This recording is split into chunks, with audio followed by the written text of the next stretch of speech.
नमस्कार। आज हम एक ऐसे शारीरिक अनुभव की तह तक जा रहे हैं जिससे शायद हम में से कई लोग गुजरे होंगे। हाँ, वो अनुभव जब खाना खाते ही लगता है कि बस अब बाथरूम जाना है। बिल्कुल। और मन में सवाल आता है, भाई ये क्या हो रहा है?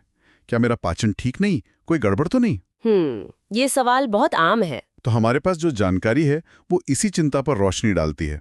आज इसी पर थोड़ी गहराई से बात करते हैं, समझते हैं कि ये है क्या। और कब ये बिल्कुल सामान्य है और कब शायद थोड़ा ध्यान देने की जरूरत है। हाँ, क्योंकि कई बार जैसे हम कमजोरी समझ लेते हैं वो शायद कुछ और ही हो। शायद एक सामान्य प्रक्रिया। सही। तो ये जो खाने के फौरन बाद शौच जाने की इच्छा होती है, जानकारी कहती है कि ये अक्सर गैस्ट्रोकोलिक रिफ्लेक्स की वजह से है। गैस्ट्रोकोलिक रिफ्लेक्स सुनने में थोड़ा भारी शब्द लगता है, हाँ, टेक्निकल सा।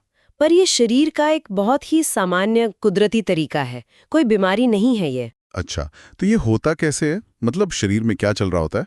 होता ये है कि जैसे ही हम खाना खाते हैं और वो पेट में पहुंचता है तो पेट थोड़ा सा फैलता है। ये फैलाव आप कह सकती हैं एक सिग्नल भेजता है, हार्मोन्स और नसों के जरिए। कहाँ भेजता है सिग्नल? बड़ी आंत को, कोलन को। अच्छा। और ये सिग्नल एक तरह से कहता है, ओके नया खाना आ गया है तो पिछला जो बचा हुआ मल है उसे आगे बढ़ाओ, ताकि नए के लिए जगह बन सके। बिल्कुल। तो कोलन में मूवमेंट शुरू होती है और हमें वो इच्छा महसूस होती है। ये दरअसल नए खाने के लिए जगह बनाने की तैयारी है। वाह, मतलब शरीर का अपना मैनेजमेंट सिस्टम।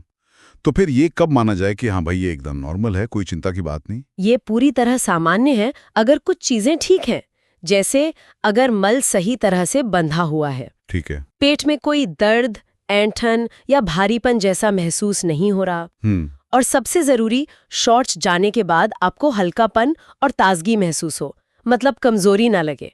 और खाने पीने की चीजों का भी असर होता है क्या? जैसे सुना है खिचड़ी या दही, लस्सी, इनसे तेज हो जाता है? हाँ, ये भी जानकारी में है।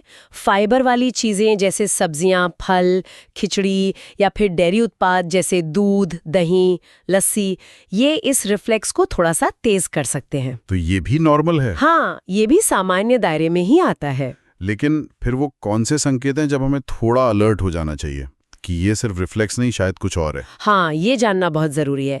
कुछ रेड फ्लैग्स हैं जिन पर ध्यान देना चाहिए। जैसे अगर मल बिल्कुल पानी जैसा पतला आ रहा है या बहुत जल्दी जल्दी बार बार जाना पड़ रहा है, पेट में दर्द हो रहा है या मरोड़ जैसा महसूस हो रहा है, शौच जाने के बाद बहुत ज्यादा कमजोरी लग रही है या चक्कर जैसा आ रहा है। अच्छा। या फिर एक और चीज, अगर मल में बिना पचा हुआ खाना दिख रहा है। अगर ये लक्षण है तो ये सिर्फ सामान्य गैस्ट्रोकोलिक रिफ्लेक्स नहीं हो सकता। तो फिर ये क्या हो सकता है?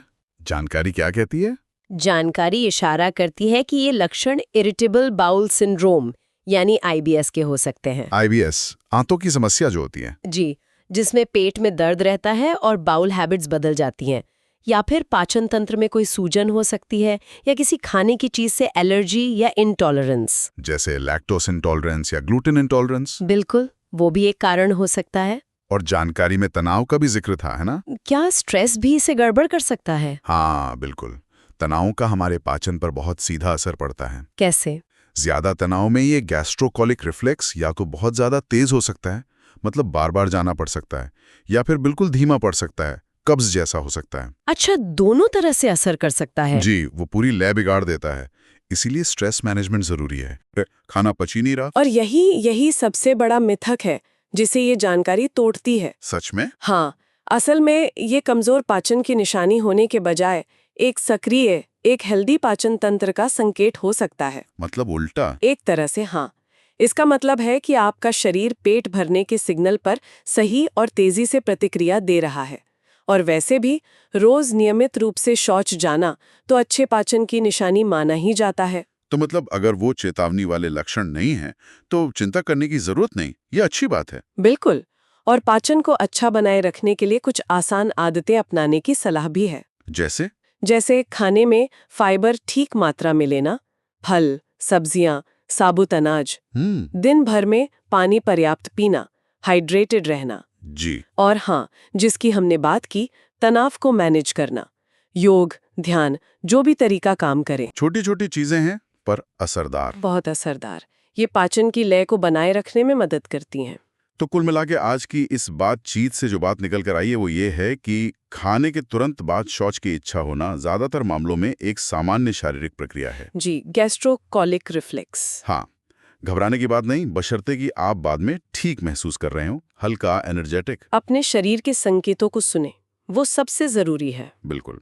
और अगर वो चेतावनी वाले लक्षण दिखें, पेट दर्द, पतला मल, कमजोरी, तो फिर डॉक्टर से सलाह लेना ही सही है। निश्चित रूप से। और जाते जाते एक सवाल सोचने के लिए छोड़ जाते हैं हम। जरूर। हमने बात की कि तनाव कैसे पाचन की इस कुदरती लय को बिगाड़ सकता है। अगर ये रिफ्लेक्स इतना स्वाभाविक है, तो सोचिए अगर हम सचेत रूप से अपने तनाव को मैनेज करें, तो ना सिर्फ ये रिफ्लेक्स संतुलित रहेगा, बल्कि हमारे शरीर की पूरी अंदरूनी लय, हमारी ओवरऑल सेहत पर इसके और कितने सकारात्मक असर पड़ सकते होंगे। वाह, ये सोचने वाली बात है। बहुत गहरा कनेक्शन है मन और शरीर का। बिल्कुल, इस पर गौर करने जैसा है।